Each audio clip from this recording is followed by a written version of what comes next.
ആദ്യം അഡ്വക്കേറ്റ് വസന്ത് തെങ്ങുംപള്ളി, സർക്കാർ അന്വേഷണത്തിന് 6 അംഗ സമിതിയെ നിയോഗിച്ചു. 1 മാസത്തിനകം റിപ്പോർട്ട് പൊതുവിദ്യാഭ്യാസ മന്ത്രിക്ക് കൊടുക്കണം എന്ന് എടുത്ത് പറഞ്ഞിട്ടുണ്ട്. അധ്യാപകരിലേക്ക് അന്വേഷണം പോകുന്നു. ഇന്ന് 7 പേരുടെ മൊഴിയെടുത്തിട്ടുണ്ട്. അത് 3 അധ്യാപകരുടെ, DO, AEO അവരുടെ ഒക്കെ മൊഴിയെടുത്തിട്ടുണ്ട്. ആരോപണം വരുമ്പോൾ ഒറ്റയടിക്ക് എല്ലാ തലത്തിലേക്കും അന്വേഷണം പ്രഖ്യാപിച്ചിരിക്കുന്നു, മൊഴിയെടുപ്പ് നടക്കുന്നു. ഇതൊക്കെ അല്ലാതെ ഒരു ഭരണകൂടം ഇങ്ങനെ ഒരു ക്രമക്കേടിൽ എങ്ങനെയാണ് നടപടിയെടുക്കുക? എന്തിനാണ് പിന്നെ നിങ്ങളൊക്കെ ഈ രീതിയിൽ രാവിലെ തൊട്ട് പകൽ വരെ വിദ്യാഭ്യാസ മന്ത്രിക്കെതിരെയും സർക്കാരിനെയും ഒക്കെ ഭള്ള് പറഞ്ഞുകൊണ്ട് എന്തിനാണ് ഈ പ്രതിഷേധം നടത്തുന്നത്? നടപടി ഉണ്ടാകുന്നില്ലേ? അപർണ, നോക്കൂ, ഇത് കേവലം മുൻകൂർ ജാമ്യം എടുപ്പാണ്. ഞങ്ങൾ അഭിഭാഷകരുടെ ഭാഷയിൽ പറഞ്ഞാൽ അവരാദ്യം പോയി ഒരു മുൻകൂർ ജാമ്യം അങ്ങെടുക്കും. ആ മുൻകൂർ ജാമ്യമെടുപ്പാണ് ഈ അന്വേഷണ പ്രഖ്യാപനം. അങ്ങനെ അല്ല എങ്കിൽ കഴിഞ്ഞ ഓണപരീക്ഷയുടെ കാലത്ത് ഇന്ന് നമ്മൾ ചർച്ച ചെയ്യുന്ന അപർണ തന്നെ ഇൻട്രോയിൽ പറഞ്ഞ MS സൊല്യൂഷൻ ഉണ്ടല്ലോ, ആ MS സൊല്യൂഷനെതിരെ കഴിഞ്ഞ ഓണപരീക്ഷയുടെ കാലത്ത് ആരോപണം ഉയർന്നു വന്നു.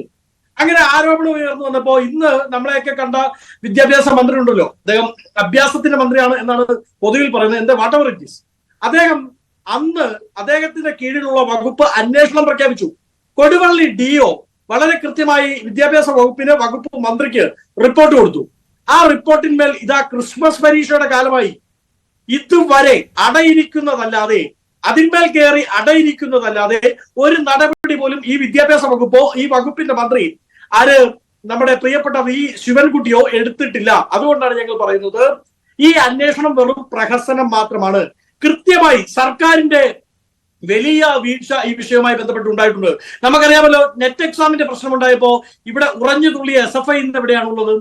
നെറ്റ് എക്സാമിന്റെ പേപ്പറുകൾ ലീക്ക് ഔട്ടായി എന്നറിഞ്ഞപ്പോ ആകെപ്പാടെയുള്ള ഡൽഹിയിൽ 4-3-7 പേരെ SFIക്കാരുള്ളെങ്കിലും അവരും സമരത്തിനുണ്ടായിരുന്നില്ലേ? ഞങ്ങളും സമരത്തിലുണ്ടായിരുന്നവരാണ്. പക്ഷെ എന്തുകൊണ്ടാണ് ഇന്ന് കേരളത്തിൽ ചോരുമ്പോ ഡൽഹിയിൽ ചോർന്നല്ലാതെ ഓഹോ എന്ന് പറയുന്ന പരിപാടി എന്തുകൊണ്ടാണ് SFI സ്വീകരിച്ചു പോരുന്നത്? ഇരട്ടത്താപ്പാണ്.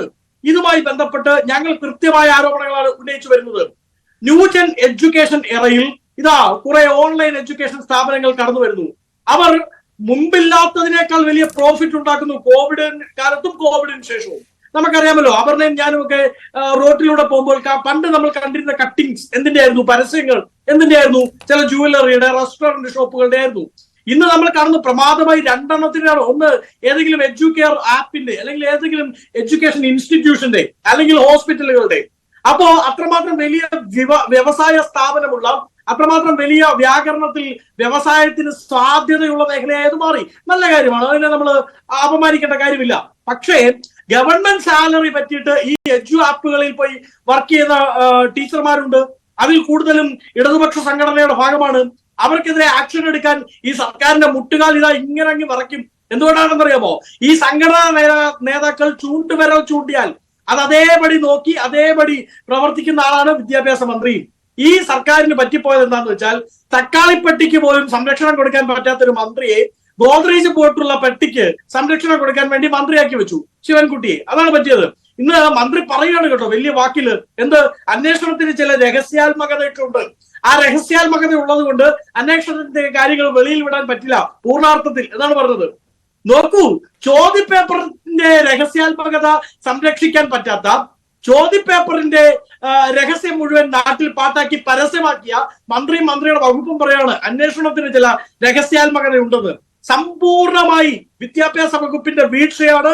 ധാർമ്മിക ഉത്തരവാദിത്വം ഏറ്റെടുത്ത് മന്ത്രി രാജിവെച്ച് കൃത്യമായി വിദ്യാഭ്യാസ മന്ത്രിയുടെ വകുപ്പിന്റെ കീഴിലുള്ള മന്ത്രിയുടെ സെക്രട്ടറിയുടെ തലത്തിൽ തൊട്ട് താഴോട്ട് ഏറ്റവും ഒടുക്കം ഏത് അധ്യാപകനാണോ എത്തിപ്പെടുന്നത് അവർ വരെ അന്വേഷണത്തിന്റെ വിധേയമായി ഇതിന്റെ പിന്നിലുള്ള കൃത്യമായ സോഴ്സ്, കൃത്യമായ മാഫിയ കണ്ണി അത് ആരാണ് എന്ന് കണ്ടെത്തുന്നതോളം വരെ ആ അന്വേഷണം നീളണം.